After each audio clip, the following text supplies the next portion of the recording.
स्वर्ग और नरक की कहानी। एक बुजुर्ग महिला की मृत्यु हो गई। यमराज उसे लेने आए। महिला ने यमराज से पूछा, आप मुझे स्वर्ग ले जाएंगे या नरक? यमराज बोले, दोनों में से कहीं नहीं। तुमने इस जन्म में बहुत अच्छे ही कर्म किए हैं, इसलिए मैं तुम्हें सीधा प्रभु के धाम में ले जा रहा हूँ। बुजुर्ग महिला खुश हो गई और बोली, धन्यवाद, पर मेरी आपसे एक विनती है। मैंने यहाँ धरती पर सबसे स्वर्ग नरक के बारे में सुना बहुत है। मैं एक बार इन दोनों जगह को देखना चाहती हूँ। यमराज बोले, तुम्हारे कर्म अच्छे हैं, इसलिए मैं तुम्हारी यह इच्छा पूरी करता हूँ। चलो हम स्वर्ग और नरक के रास्ते से होते हुए प्रभु के धाम चलेंगे। दोनों चल पड़े।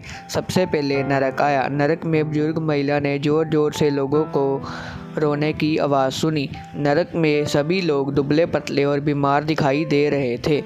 महिला ने एक आदमी से पूछा, यह आप सब लोगों की ऐसी हालत क्यों है? आदमी बोला, तो और कैसी हालत होगी, मरने के बाद सबसे यहाँ आए। हमने एक दिन भी खाना नहीं खाया। भूख से हमारी आत्माएं तड़प रही है। बीयल बुजुर्ग महिला की नज़र एक पतीले पर पड़ी, जो कि लोगों के कद से करीब 300 फीट ऊंचा होगा। उस पतीले के ऊपर एक विशाल चम्मच लटका हुआ था। उस पतीले में से बहुत ही शानदार खुशबू आ रही थी।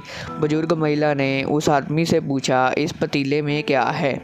आदमी मायूस होकर बोला, यह पतीला बहुत ही स्वादिष्ट खीर से हर समय भरा रहता है। बुजुर्ग महिला ने हैरानी से पूछा, तो आप लोग पेट भर के ये खीर क्यों नहीं खाते? भूख से क्यों तड़प रहे हैं? आदमी रो रो कर बोलने लगा, कैसे खाएं? ये पतीला 300 फीट ऊंचा है, इसमें से कोई भी उस पतीले तक नहीं पहुंच पाता। बुजुर्ग महिला को उन पर तरस आ गया। सोचने लगी, बेचारे खीर का पतीला होते हुए भी भूख से बेहाल हैं। शायद ईश्वर ने इन्हें यही दंड दिया होगा। यमराज बुजुर्ग महिला से बोले, चलो हमें देर हो रही है। दोनों चल पड़े।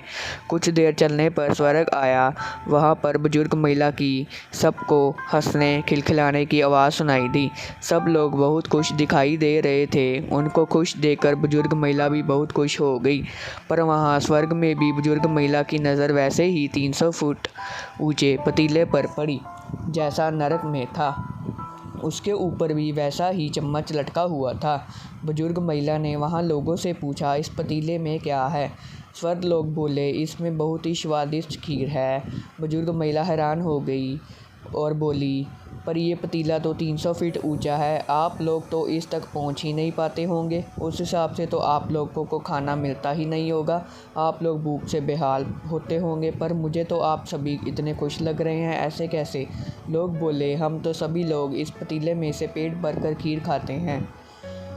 पतीला बहुत ऊंचा। लोग बोले, तो क्या हो गया, पतीला ऊंचा है, यहाँ पर कितने सारे पेड़ हैं। ईश्वर ने ये पेड़, नदी, झरने हमें मनुष्य के उपयोग के लिए बनाए हैं। हमने इन पेड़ों की लकड़ी ली, उसको काटा, फिर लकड़ियों को टुकड़ों को जोड़कर विशाल सीढ़ी का निर्माण किया। उस लकड़ी की सीढ़ी के सहारे हम पतीले तक पहुंचते हैं और सब मिलकर खीर का आनंद लेते हैं। बुजुर्ग महिला यमराज की तरफ देखने लगी। यमराज मुस्कुराते हुए बोले, ईश्वर ने स्वर्ग और नरक मनुष्य के हाथों में ही सौंप रखा है। चाहे तो अपने लिए नरक बना लो, चाहे तो अपने लिए स्वर्ग। ईश्वर ने सबको एक समान हालातों में डाला। सबके लिए उसके सभी बच्चे एक समान हैं। वो किसी से भेदभाव नहीं करते। वह नरक में भी पेड़ पौधे सब थे। वो लोग खुद आलसी हैं, उन्हें खीर हाथ में चाहिए। वो कोई कर्म नहीं करना चाहते, कोई मेहनत नहीं करना चाहते, इसलिए सब भूख से बेहाल है। यही तो ईश्वर की बनाई इस दुनिया का नियम है। जो कर्म करेगा, मेहनत करेगा, उसी को मीठा फल खाने के लिए मिलेगा। अर्थात स्वर्ग एवं नरक आपके हाथ में है। मेहनत करें, अच्छे कर्म करें और अपने जीवन को स्वर्ग बनाएं। दोस्तों, अगर कहानी अच्छी लगी हो तो प्लीज़ यार चैनल को सब्सक्राइब कर लीजिए और वीडियो को लाइक कर लीजिए। ऐसी और मोटिवेशनल स्टोरी सुनने के लिए आपका बहुत बहुत धन्यवाद।